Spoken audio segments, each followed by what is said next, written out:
Hello guys, विद्यास किचनमध्ये तुमचे खूप खूप मनापासून स्वागत आहे।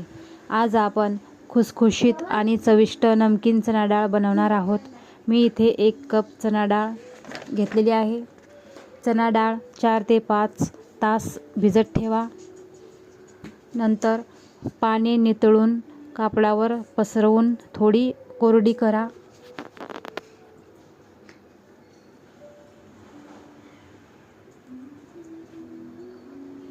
इथे चणा डाळ आपण कोरडी करून घेतलेली आहे।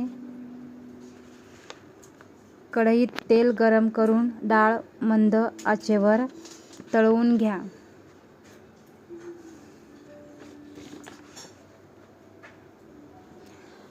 अशा प्रकारे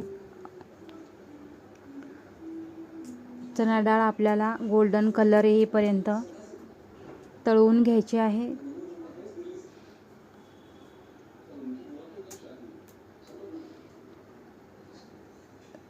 सर्व चणा डाळ आपण तेलामध्ये तळवून घेऊया।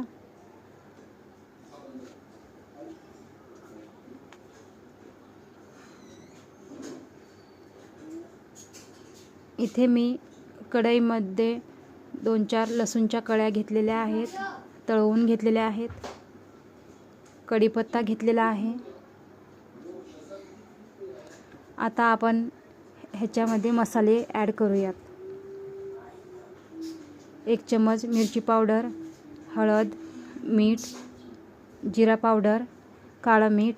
आता हे मिक्स करून घेऊया मिश्रण। आपली कुरकुरीत नमकीन चणा डाळ तयार आहे।